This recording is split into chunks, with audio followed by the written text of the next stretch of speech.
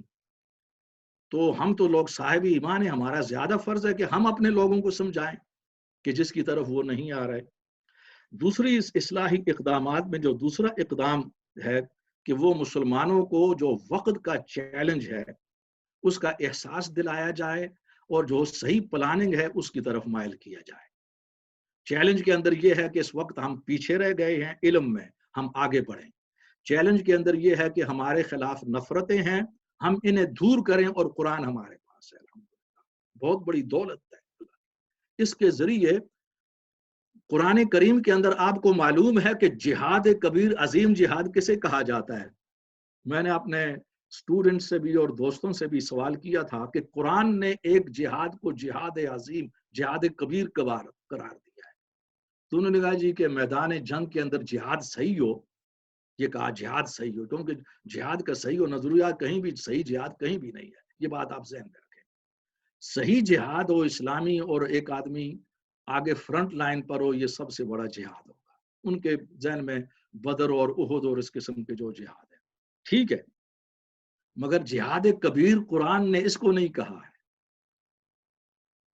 For your surprise, آپ کی حیرت کے لیے، وَجَاهِدْهُمْ بِهِ جِهَادًا كَبِيرًا،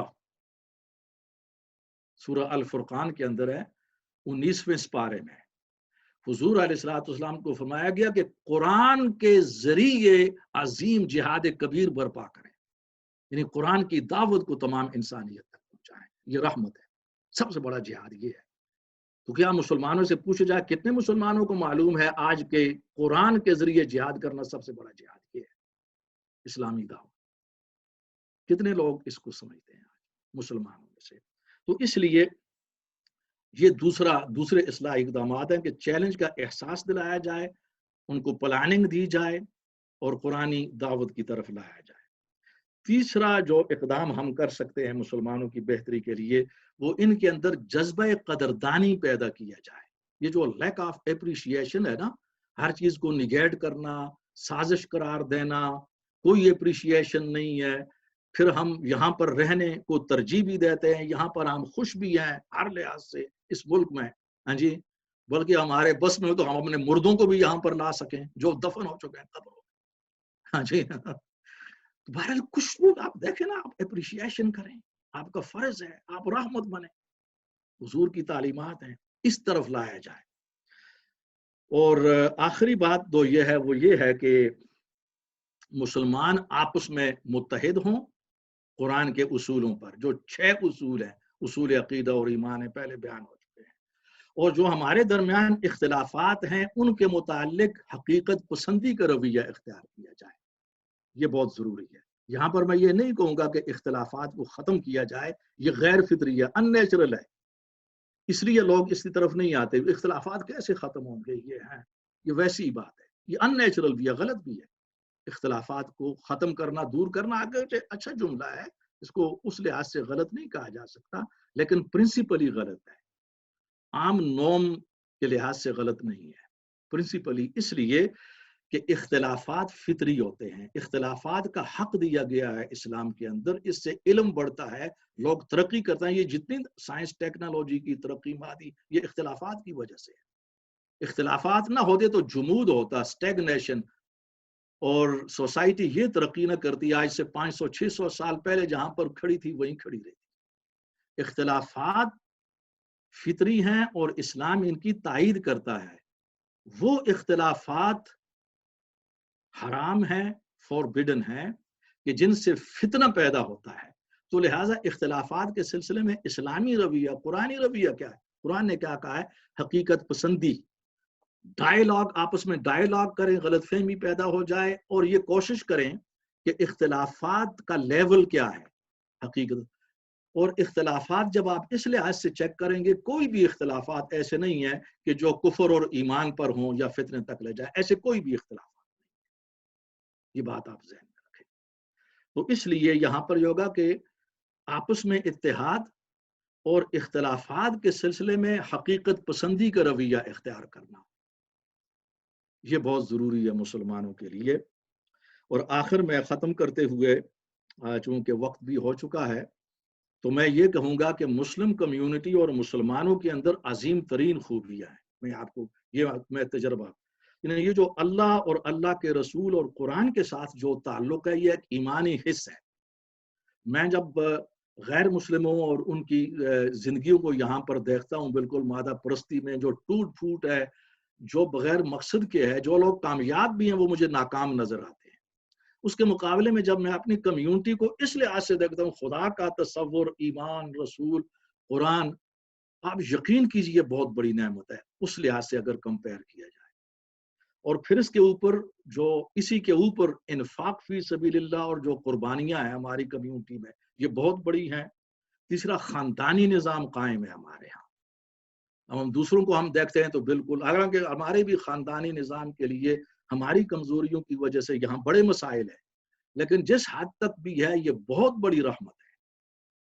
تو اقبال والی بات ہے کہ ذرا نم ہو تو یہ مٹی بڑی زرخیز ہے ساقی. اب اس کو اسی نم کی ضرورت ہے، اس نمی کی جس کے ذکر اصلاحی اقدامات میں کر دیا گیا ہے، ورنہ مایوس ہونے کی کوئی ضرورت نہیں. یہ وہ خوبیاں ہیں جو اسلام، قرآن، رسول اور ایمان کی وجہ سے ہمارے اندر موجود ہیں. یہ بیچارے محروم ہیں دوسرے، مگر ان تک پہنچانا، انہیں محرومی سے بچانا، یہ ہمارا فرض ہے. یہ مینٹالٹی ابھی تک ہمارے ہاں پیدا نہیں ہو سکی. اللہ تعالیٰ سے دعا ہے کہ وہ ہمیں ایمان عطا فرمائے، ہماری اصلاح فرمائے. وما علینا الا البلاغ. آمین. السلام علیکم ورحمۃ اللہ. وعلیکم السلام ورحمۃ اللہ. خواجہ صاحب ماشاء اللہ کی وجہ سے میں ذرا دیر میں شامل ہوا. آپ کا بڑی ایمان افروز ہے اور واقعی اچھی چیز ہے، اور اس کی سب سے بڑی بنیادی چیز یہ ہے کہ ہم قرآن سے علیحدہ ہو چکے ہیں. ہم اپنے بچوں کو وہ تعلیم نہیں دیتے، وہ چیز نہیں بتاتے کہ جو بتانی چاہیے. اور جن لوگوں کے بہرحال زیر سرپرستی لوگ ہو جاتے ہیں اسلامی تعلیم کے لیے، وہ خود بٹوارے میں رہتے ہیں، اور انہوں نے ایسی چیزیں بتائی ہیں، ایسی چیزیں کی ہیں جس کی وجہ سے ہمیں بڑا افسوس ہوتا ہے. آپ نے یہاں کے حالات کا ذکر کیا، اور صحیح بات ہے. میں تو ہمیشہ سے کہتا ہوں کہ اگر 250 سال پہلے سے ہم چلے جائیں تو ہمارے شہنشاہوں نے، بادشاہوں نے ہمارے لیے نہیں کیا، اور وہ چیزیں نہیں کی جو ہمیں کرنی، ہمارے لیے ہونی چاہیے تھی تعلیم کے متعلق. زمانے میں اور آج کے زمانے میں بڑا فرق ہے، اور یہ صحیح ہے کہ ہمارے احبا جو یہاں آئے ہیں، بہت سے ایسے ہیں کہ میرے ساتھ آئے تھے تقریباً 60 سال، مجھے 59 ایئرس ہو گئے یہاں پہ. میں نے یہ دیکھا کہ یہاں کا جوس بھی پیتے ہیں، اس کے باوجود یہ کہتے ہیں کہ جوس کھٹا ہے. اس کی کیا وجہ ہے؟ اس کی وجہ یہی ہے کہ ہم نہ اللہ کا شکر ادا کرتے ہیں، نہ چیزوں کا شکر ادا کرتے ہیں کہ کیا ہے. یہاں آنے کے لیے ایک زمانے میں کہا جاتا تھا کہ ہم ولایت جا رہے ہیں. میں نے آپ سے پہلے بھی عرض کیا تھا اس کا. اصل میں بات یہ ہے کہ ہم ان چیزوں کو دیکھتے ہیں کہ جو سامنے ہوتی ہیں، اور جو پوشیدہ ہیں ہم ان کو نہیں دیکھتے. پوشیدہ کیا چیز ہے؟ اس لیے کہ ہمارے مائنڈ سیٹ میں یہ ہے کہ قرآن شریف کو جزدان میں رکھ کر کے صرف ٹاپ پہ رکھ دیا جائے. جب نکالا جائے کہ جب ہمارا کوئی نے مکان لے لیا تو قرآن خوانی کر لیجئے، شادی ہو گئی تو لڑکی کے اوپر سے اٹھا کے لے جائیے، اور وغیرہ وغیرہ. تو ہم نے سیکھا نہیں ہے ڈاکٹر صاحب، بات یہی ہے. اور آپ نے جو آج بات کہی ہے اس میں بہت سے لوگ آپ کے اوپر انگلیاں اور مجھ پر جیسے لوگ انگلیاں اٹھاتے ہیں کہ میں ہمیشہ کہا کرتا ہوں. میں آپ کو ایک اس کی مثال یہ دوں کہ میں جب اپنی دوسری آرگنائزیشن میں تھا تو ایک شیعہ ٹیلی ویژن ہے یہاں پر، تو ان میں اکثر میں جایا کرتا تھا.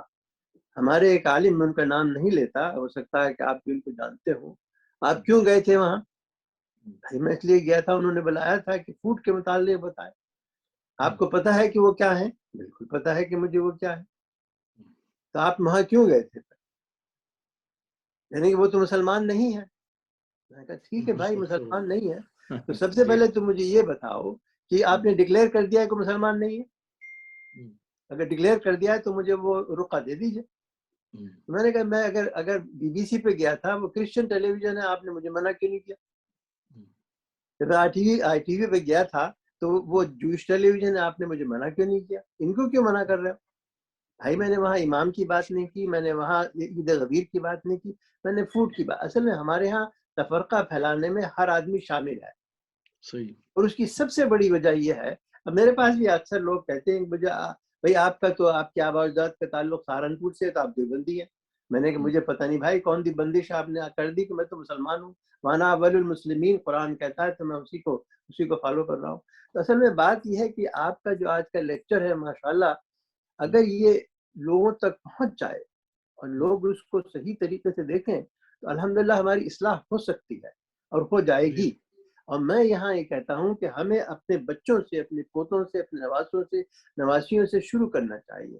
اپنی بیٹیوں کو بتانا چاہیے، بہوؤں کو بتانا چاہیے کہ اسلام ہے کیا، اسلام ہمیں سکھا کیا رہا ہے. اسلام ہمیں دیکھیے اخلاقیات کی نوبت کی بات ہے. یعنی قرآن یہ کہتا ہے کہ مجھے وہ آیت یاد نہیں کہ اپنے ہمسائے کا بھی خیال کرو، اپنے ہمسائے کو بتاؤ. آج یقین کیجئے کہ میں نمبر 36 میں رہتا ہوں، نمبر 34 کے انہوں نے مجھے کئی ہفتوں سے نہیں دیکھا تو آج ان کا میرے پاس ٹیکسٹ آیا کہ تمہاری بیوی فریدہ تم کیسے ہو، تمہارے بچے کیسے ہیں، ہم تو باہر نہیں نکل سکتے. انہوں نے کہا وہ بھی مجبور کے ہیں کہ ہمیں بھی انجیکشن. تو مقصد کہنے کا یہ ہے کہ ہمارے ہاں وہ چیز نہیں آئی ہے ابھی تک، وہ نہیں آ سکتی. اگر آپ جیسے حضرات جو ہیں جو ہمیں تعلیم دے سکتے ہیں، درس دے سکتے ہیں، اللہ کرے کہ وہ ہمارے دل تک اتر جائے، ہمارے دماغ تک انشاءاللہ. آمین آمین. اس سے پہلے کہ جزاک اللہ خواجہ صاحب. میں ایک سوال آپ سے بعد میں کرنا چاہوں گا جب اختتام پر ہوگا انشاءاللہ. ٹھیک ہے انشاءاللہ ہم منتظر رہیں گے. بہت بہت شکریہ، آپ کی بہت عمدہ کنٹریبیوشن ہے.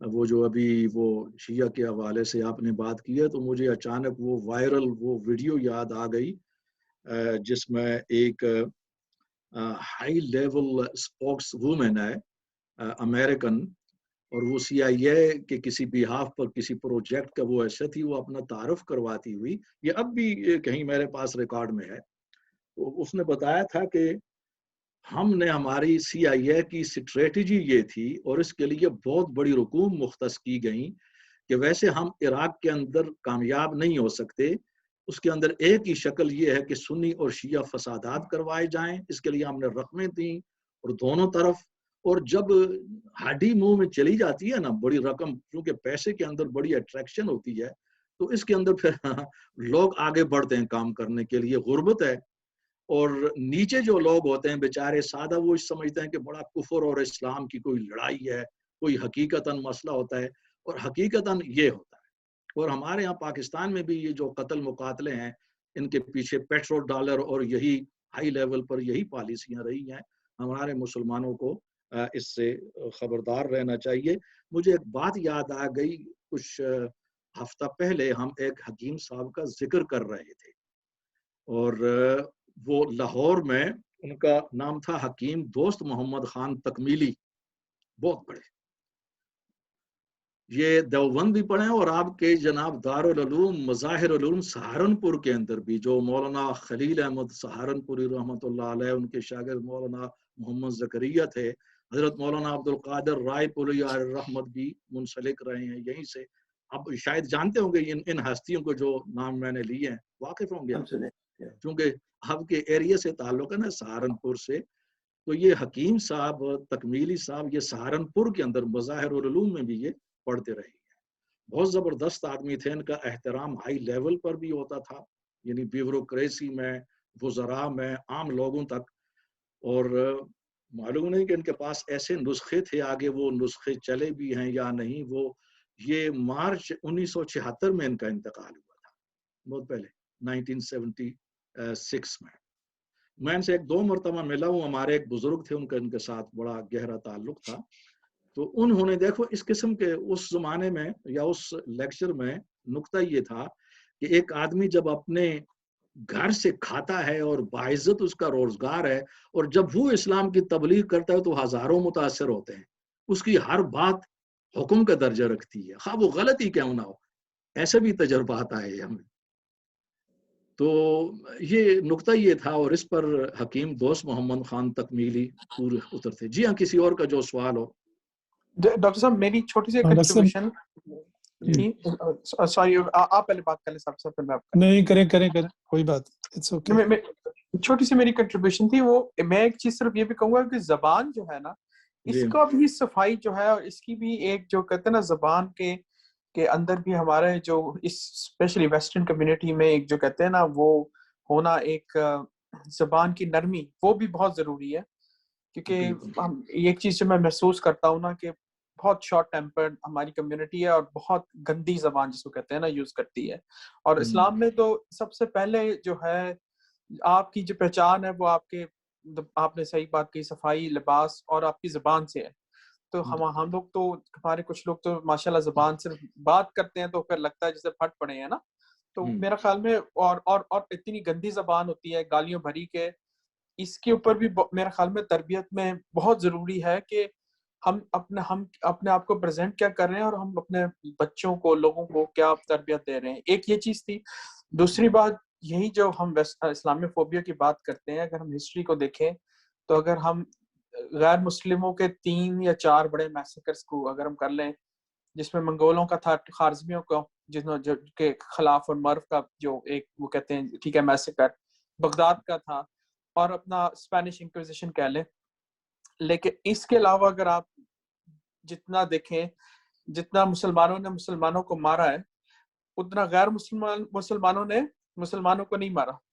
اور اگر آپ اسپینش انکویزیشن کے بھی پیچھے چلے جائیں تو اس میں جتنا مسلمانوں کا ہاتھ ہے، ہم نے جوز پر بات ڈال دی، لیکن مسلمانوں کا اپنا جتنا اس میں قصور ہے. اور اس میں اگر آپ منگولوں کے ساتھ بھی دیکھ لیں تو چنگیز خان جو تھا اس نے علاؤدین خوارزمی کو ٹریڈ کی آفر کی تھی because he wanted to focus on China, اور وہ چائنا کی جو لنک ڈائنیسٹی تھی اس کو ختم کرنا چاہتا تھا. لیکن ہم نے پنگا لے لیا، ان کے تاجروں کو ہم نے ان کے ساتھ معاہدہ کر کے جب اس کے تاجر آئے اور ان کے تاجروں نے ٹریڈ کی، اور ہم نے اس کے تاجروں کو میسیکر کر دیا. اور وی انوائٹڈ کہ وہ حملہ کرے اور وہ اپنا چائنا سے ساری اپنی فوجوں کو موو کر کے بیکاز کہ اپنا کیا کہتے ہیں اب ہمارے تباہ برباد کر دے.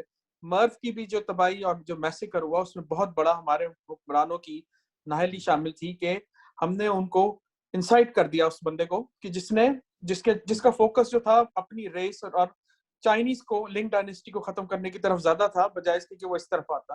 لیکن یہ ہسٹری ہمیں بڑا سکھاتی ہے کہ ہمیں جب مار بھی پڑی اس کے بھی پیچھے ہمارے حکمرانوں کی کتنی نااہلی تھی. اور یہ باطنیوں کا آپ دیکھیں کیا کہتے ہیں، ہم لوگ بات کرتے ہیں محمد بن قاسم کی، جو وہ واپس آیا اس کو کھال کے اندر ڈال کے مارا اس نے، کیا کہتے ہیں حجاج بن یوسف نے. پھر اپنا کیا کہتے ہیں سلیمان بن عبد الملک نے، اور حجاج بن یوسف نے تبا تعبین کے جو حشر کیا، مطلب لاکھوں، 1 لاکھ سے زیادہ، مجھے ایگزیکٹ نمبر نہیں یاد ہے، لیکن ایک بہت بڑی تعداد اس زمانے کے حساب سے ختم کرتی تھی. تو میں یہ کہتا ہوں کہ ہمیں یہ ضرور سوچنا چاہیے کہ ہم اسلاموفوبیا کی تو بات کرتے ہیں، لیکن پر یہی چیز کرسچینٹی میں بھی ہوئی کہ انہوں نے اپنی ریس کو انہوں نے ختم کیا. یہ کروسیڈرز، ٹیمپلرز اور ان لوگوں نے ایک دوسرے کو بہت مارا. تو اس لیے ہم یہ نہیں کہہ سکتے کہ ہم مظلوم ہیں. میں صرف یہ کہنا چاہ رہا ہوں کہ یہی فوکس ہے. بہت شکریہ سلمان بھائی. وہ تو دیکھیے دلائل کی اقسام میں سے ایک قسم مسلمہ سے متنازع کی طرف سفر، یعنی دونوں معاملات ملتے جلتے ہیں. ایک معاملے میں دونوں فریقوں کا اتفاق ہے، اسی سے ملتے جلتے دوسرے میں اختلاف ہو گیا تو اسی اتفاقی معاملہ کی روشنی میں اختلافی کو حل کیا جاتا ہے. یہ چنگیز خان ایک عظیم آدمی تھا، اسلام کی طرف مائل تھا. پوری ہسٹری یہ ہے وہ اسلام قبول کرنا چاہتا تھا. اس نے جو خط لکھا تھا وہ علاؤالدین خوارزم کو، اس کے اندر یہ تھا کہ آپ لوگ پڑھے لکھے ہیں اور اسلام عظیم مذہب ہے. ہم اسلام کے بارے میں نے کچھ تاجروں سے سنا ہے لیکن وہ میری طبیعت کے مطابق ہے، ہمارے مزاج کے مطابق ہے. آپ مبلغین بھیجیں اور آپ تاجر بھیجیں، ہم آپ سے تجارت کرنا چاہتے ہیں اور ہم آپ لوگ مسلمانوں کی قدر کرتے ہیں باقی مذاہب سے زیادہ. اس کا صلہ جو انہوں نے دیا وہ ابھی آپ نے بیان کر دیا، اس لیے اس کو بیان کرنے کی ضرورت نہیں. لیکن نقطہ یہ ہے، یہ مسلمہ ہے، اس پر تمام اسلامی فرقے، جتنے بھی مسلمان فرقے جماعتیں ہیں، اس پر متفق ہیں، کسی کا بھی اختلاف نہیں ہے. لیکن آپ دیکھیں کہ جو غلطی اس وقت خوارزم سے ہوئی وہی غلطی آج ہمارے تمام حکمران کر رہے ہیں پچھلے 80-90 سال سے، وہی غلطی ہمارے علماء کر رہی، ہماری حکومتیں سب ہیں. یہاں پر ہم کنفیوز ہیں چنگیز خان کی حد تک ہم متفق ہیں. بنگلہ دیش جب بنا وہاں پر غلطی ہوئی, وہاں پر ہمارا اتفاق ہے. اسی غلطی کو آج ہم دوہرا رہے ہیں, ہم احساس نہیں کر رہے. یہ ہے احساس, اس کو کہتے ہیں خود احتسابی. ہمیں خوشی ہے ہمارے محترم بھائی راجہ بابر صاحب اس وقت مجھے نظر آ رہے ہیں. مجھے معلوم نہیں کہ انہوں نے آغاز ہی میں اس سفر میں ہمارے ساتھ شریک ہوئے یا درمیان میں. بہرحال جو بھی ہو, ہم خوش آمدید کہتے ہیں. یہ ہمارے you K U K Islamic mission Midland zone کے امیر ہیں, ناظم ہیں. بہرحال جی ویلکم, خوش آمدید آپ کو. اللہ تعالیٰ آپ کو خوش رکھے اور اپنی امان میں رکھے. اور سب ایک سجیسٹن ہے, میں یہ سوچ رہا تھا کہ ہم کوئی پریکٹیکل قدم اٹھائیں جس سے کچھ دین کی خدمت ہو. مثلاً یہاں پہ ہماری ایک انٹرفیتھ گروپ جو ہے صالح کا, اس کی کمیٹی پہ میں بھی ہوں, جس میں یہودی ہیں, جس میں بھائی کمیونٹی کا بھی بندہ ہے, ہندو ہیں, سکھ ہیں, اس طرح کے لوگ ہیں. میں یہ سوچ رہا تھا کہ اگر ہمارا یہ جو درس ہوتا ہے اس کو تھوڑا سا ہم ایکسپینڈ کیا کریں مہینے میں ایک دفعہ, کہ اس میں باقی کمیونٹی کے لوگ جو ہیں ان کو انوائٹ کیا کریں, اور ٹاپک کوئی ایسا ہونا چاہیے جو کہ جنرل ہو, بجائے اس کے کہ ہم جو اسپیسیفک ٹاپکس کرتے ہیں. ایسی جگہ پہ ہونا چاہیے جہاں پہ ہم ان کی چائے پانی سے توازے بھی کر سکیں, اور ان کے جو کویسچنز ان کے جو کویسچنز ہیں وہ بھی ہم آنسر کر سکیں. تو آر یو فور اٹ؟ اگر ایسی بات ہے تو انشاءاللہ یہ آرگنائز ہو سکتا ہے. میرا تو پروفیشن ہی یہی ہے, میں تو اسی کے لیے وقف ہوں. اس سلسلے میں میرے سامنے ایک تجویز تھی, اور مسعود خواجہ صاحب اور ہمارے دوسرے دوست بھی آپ بھی ہیں. مسعود خواجہ صاحب کا نام میں اس لیے لے رہا ہوں کہ یہ بڑے انرجیٹک آدمی ہیں. انہوں نے یعنی جو کام کیے ہیں, میرے سامنے جو پلاننگ ہے میں ظاہر کرنا چاہتا تھا, یہ آپ نے اچھی بات. اس کا خلاصہ یہ ہے کہ جو یہاں پر ہم ڈسکس کرتے ہیں مثلا اسلام کے بارے میں جو غلط فہمی ہے, ہمارے اچھے دوستوں کے اندر بھی موجود ہے جو غیر مسلم ہے. تو اسی قسم کا لیکچر ایک جرنل انداز میں, وہ جب وہاں جائیں گے تو وہ ہم انگلش میں کریں گے اسے. تو اس میں آپ سب لوگ شریک ہوں, وہ بھی شریک ہوں. ایک یہ تو اس کا پہلا سٹیپ ہوگا انشاءاللہ, لیکن اس کو ہم ایکسپینڈ کریں گے. خواجہ صاحب اگر پوری توجہ کے ساتھ سن رہے ہیں ماشاءاللہ, باقی آپ بھی ہیں, کہ اگلا ہمارا سٹیپ یہ ہے کہ جس طرح میری تھوڑی سی بات ہماری جو ایم پی ہیں, وہ لیڈی ہیں لیبر پارٹی کی, وہ جیس, ان کے ساتھ, کہ جو ہم نے پیپر مثلا تیار کیا تھا اس پر جو توہین رسالت کے حوالے سے, جی وہ the blasphemy of the prophet, اس میں جو صحیح اسلامی موقف ہے ابھی مغرب تک اس انداز میں, جس انداز میں ہم نے ڈسکس کیا ہے تھورولی, یہ نہیں. تو ان سے بھی ہم نے بات کی ہے. اس پیپر کو ہم دوبارہ تیار کر کے معیاری انگلش کی شکل میں اس کو پھر ایم پیز, یعنی وہ جیس ہے, دوسرے ایم پیز ہیں, آپ کی جو وہ انٹرفیتھ کمیونٹی ہے, اس قسم کے پیپرز کو پھیلایا جائے. اور اس کے علاوہ اور بھی کام ہیں, ان کو اس انداز میں پھیلایا جائے. اللہ تعالیٰ آپ کو اجر دے. صابر صاحب آپ نے وہ دل کی بات کی ہے, تو اس پر انشاءاللہ ہم پھر, ابھی تو سوال جواب کا سلسلہ ہے, یہ ٹیلی فون کے ذریعے کسی وقت ٹیلی فونک جو کانفرنس ہوتی ہے, میں اس کو کچھ حد و خال جو ہے نا وہ بنیادی طور پر تیار کرنے کے بعد خواجہ صاحب ہوں گے, آپ ہوں گے, سلمان بھائی ہیں, باقی حضرات ہیں, ہم پیش کریں گے انشاءاللہ.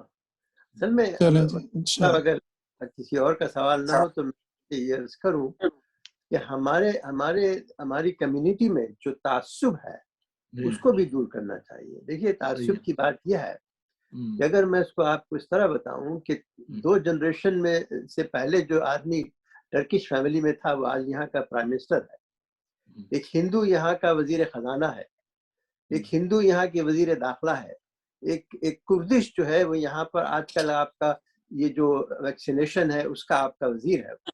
تو یہاں اصل میں ہم لوگ جو سیکھتے نہیں ہیں کہ کیا چیز ہوتی ہے, یہ سارا اسلامی اس پر ہے. یعنی شروع کے اسلام کی ہسٹری اگر پڑھیں ہم تو اس میں کچھ ذاتیات نہیں تھی, اس میں علاقیات نہیں تھی, اس میں دینیات ہوتی تھی کہ اللہ نے کیا بتایا ہے، اخلاق کیا چیز ہوتی ہے. اصل میں ہمیں اس کو بھی جانا چاہیے. میں اپنی چیز آپ کو بتا دوں کہ 43 سال پہلے جب میری شادی ہوئی تھی، اور اس کے بعد جب لوگوں نے پوچھا تھا کہ اچھا آپ کو پٹھانی ملی، کیونکہ میں تو ہندوستان کا ہوا، تو یعنی میری بیگم چونکہ پشاور کی ہے، تو یعنی یہ تحسب اتنا ہے. اور جو میری خالہ ہیں، اللہ ان کی بخشش فرمائے، ان کا انتقال ہو گیا، وہ میری بیگم کے سامنے کہہ رہی ہے، بیٹھی ہوئی ہیں سامنے. تو ہمارے یہاں کا جو تعصب مائنڈ سیٹ ہے وہ بڑا برا ہے، اور اسی کو دور کرنا چاہیے. اسلام میں کوئی تعصب نہیں ہے. اور میں چھوٹی سی ایک بات کہوں گا کہ میں ایک انڈسٹری میں رہا ہوں جس میں میں نے بڑی ایولیوشن دیکھی ہے کنسٹرکشن انڈسٹری میں. جب سے 2003 سے میں نے جوائن کی ہے، کچھ ریسزم تھی لیکن کافی حد تک ریسزم جو ہے وہ ختم ہو چکی ہے. کچھ ہڈن ہوگی لیکن بہت حد تک ریسزم ختم ہو گئی ہے. اور اس وقت گورنمنٹ کی بھی اور لوگوں کمپنیز کی انٹینشن ہے کہ مطلب ایکوالٹی اینڈ ڈائیورسٹی. اور میں نے خود محسوس کیا ہے کہ 2003 اور اب میں کتنا فرق ہے. لیکن میں خود پوزیشن میں تھا اپنا، اور ہم لوگ ڈسکریمنیٹ نہیں کرتے، لیکن میرے پاس کافی عرصے تک پوزیشن رہی جس میں سی ویز آتی تھی، ہم سارٹ آؤٹ کرتے تھے ایز اے سینئر مینیجر اور ڈیسیژنز لیتے تھے. میں برمنگھم کی کمیونٹی میں برمنگھم کے کنٹریکٹس کی بات کر رہا ہوں. ہماری کمیونٹی اپلائی ہی نہیں کرتی ہے، نہ جونیئر پوزیشنز کے لیے نہ سینئر پوزیشن کے لیے. جب یعنی اس سے یہ شو ہوتا ہے کہ سکلز یا تو سکلز ہی نہیں ہے یا ایفرٹ کی لیک آف ایفرٹ ہے. اپریٹس سے لے کے لیبر سے لے کے آگے تک کی پوسٹ میں اپلائی ہی نہیں کرتے. 10 5 4 ہزار سی ویز دیکھی ہیں، کبھی اپلیکیشنز ہی نہیں آتی. جب اپلیکیشنز ہی نہیں آئیں گی، انٹرویو پہ کون بلائے گا اور ریکروٹ کون کرے گا؟ تو اس وقت حالات میں جو دیکھتا ہوں یہاں کے، اور پھر میں کہتا ہوں کہ پھر اس کے بعد جو ہے ہم لوگ مظلوم بن جاتے ہیں. مظلوم تو تب بنے کہ جب ہم کوئی ایفرٹ کریں، تعلیم میں کوئی ایفرٹ کریں، جاب کے لیے کوئی ایفرٹ کریں، اسکلز کو بڑھانے کے لیے کوئی ایفرٹ بنے. لیکن ایک مظلومیت کا جو کہتے ہیں نا، ہم نے ایک چادر اوڑھی ہوئی ہے. کوئی آپ کو گھر آ کے تو نہیں نوکری آفر کرے گا نا اور کہے گا کہ چلو اور کام کرو ہمارے ساتھ جا کے، مطلب جب تک آپ کوئی ہاتھ پاؤں نہیں ماریں گے. تو اس لیے، اور یہ جو چیزیں میں تو خود اپنا میرا تو خود یہ مشاہدہ ہے کہ میں نے کتنی سی ویز دیکھی ہوں. اب میں ایک سٹی میں بیٹھا ہوں جس کی 40% پاپولیشن ایتھنک ہے، لیکن ہماری کمیونٹی سے سی ویز ہی نہیں آتی، مطلب اپلائی ہی نہیں کرتے بچے. تو اس لیے میں یہی کہتا ہوں کہ reality, there is a difference between realism and مطلب کیا کہتے ہیں، فینٹیسی. اور ہم لوگوں کو بہت ضرورت ہے ہمیں اپنی کمیونٹی کو گرو کرنے کی بہت سے فرنٹس پر اس حساب سے. لیکن یہ تو میری ایک مثال ہے، بہت سے آپ کو باقی لوگ بھی یہی بتائیں گے کہ بس ہم مظلوم بن جاتے ہیں. اب ہم لوگ لیکن ایجوکیشن میں بھی پیچھے ہیں، پھر ایفرٹ نہیں نا. چلیں ایجوکیشن میں آپ پیچھے ہیں تو چلیں کوئی اپرینٹسشپ کے پروگرامس میں کو جوائن کر لیں، کوئی لیبر بن جائیں، کوئی کچھ بن جائیں. ایزی منی کے چکروں میں یا ڈرگس کے اندر چلے جائیں گے، لیکن جابز وغیرہ اس طرف نہیں جانے پر انٹرسٹڈ ہوں گے. تو پھر کس طرح آگے بڑھیں گے؟ بہت بڑا چیلنج ہے. آپ کی جو بات ہے یہ آئی اوپننگ ہے، آنکھیں کھولنے کے لیے کافی ہے آپ کا یہ تجربہ ہے. اور اس کے علاوہ ہمارے اور دوست بھی ہیں، اور یہ چیزیں شائع بھی ہوتی ہے یہاں پر. جو بات آپ نے کی ہے تو ہماری کمیونٹی اور ہمارے علماء سب کے لیے یہ چیلنج ہے کہ یہ ہم لوگ اپنا رویہ درست کریں، بجائے اس کے کہ ہم سازشی تھیوری کے اندر ہی ساری عمر گزار دیں، جو ہمیں زیادہ سے زیادہ پسماندہ ہی بنا رہی ہے، آگے بڑھنے سے روک رہی ہے. ہم آگے بڑھیں، اور اس کے لیے جو ہے ہمارے بھائی بابر سلیم صاحب، راجہ بابر صاحب اگر ذرا ظاہر ہو سکیں اپنے اس سسٹم حجاب کو توڑتے ہوئے تو ہمیں خوشی ہوگی. جی نہیں، السلام علیکم ورحمۃ اللہ. وعلیکم السلام، ویلکم جی، خوش آمدید. الحمدللہ میں سن رہا ہوں، فرسٹ ٹائم میں شامل ہوا ہوں اس گروپ کے آپ اندر. شروع میں سے تھے یا بعد میں آئے؟ نہیں، ہماری ایک اور میٹنگ تھی تو میں تقریباً کوئی 20 منٹ لیٹ آیا ہوں، آپ کو جوائن کیا. لیکن ماشاءاللہ جو سبجیکٹ ڈاکٹر صاحب نے ٹچ کیے ہیں، ہمیشہ کی طرح ڈاکٹر صاحب کے جو سبجیکٹ ہوتے ہیں ویری یونیک ہوتے ہیں. اور میں اس لیے کوشش کرتا ہوں کہ ڈاکٹر صاحب کا کہیں بھی پروگرام ہو رہا ہو تو میری کوشش ہوتی ہے کہ میں جا کے اس کو اٹینڈ کروں. پچھلے کافی عرصے سے ہم ڈاکٹر صاحب سے استفادہ نہیں کر پا رہے ہیں. عام طور پہ تو ہم ان سے مختلف برانچز اور مساجد کے اندر کام لیتے رہتے ہیں، لیکن کیونکہ ان کی صحت کی وجہ سے اور آج کل کووڈ کے خطرے کی وجہ سے ان سے ہم دوری پہ ہیں، ان سے ہماری آج کل ملاقات بہت کم ہوتی ہے، ان سے کم استفادہ لے رہے ہیں، انشاءاللہ دور ہو جائے گی انشاءاللہ۔ تو بڑی یوزفل چیزیں تھیں، بڑے یوزفل پوائنٹس ہیں ڈاکٹر صاحب نے جو 5 بتائے ہیں، میں سمجھتا ہوں یہ بڑی اہم آج کی ضرورت ہے اور اس پہ بات ہونی چاہیے۔ اور انشاءاللہ جو کلیننس کے حوالے سے آپ نے جو بات کی ڈاکٹر صاحب نے، یہ ایک بہت بڑی ایک نیگیٹو چیز ہے جو ہماری کمیونٹی کے ساتھ اٹیچ ہو رہی ہے، اور اس کے لیے ابھی پچھلے دنوں میں میرے خیال ہے ایک آرگنائزیشن بھی بنی ہے اور وہ اس پہ کام کر رہے ہیں، بلکہ انہوں نے پچھلے ہفتے مجھ سے رابطہ بھی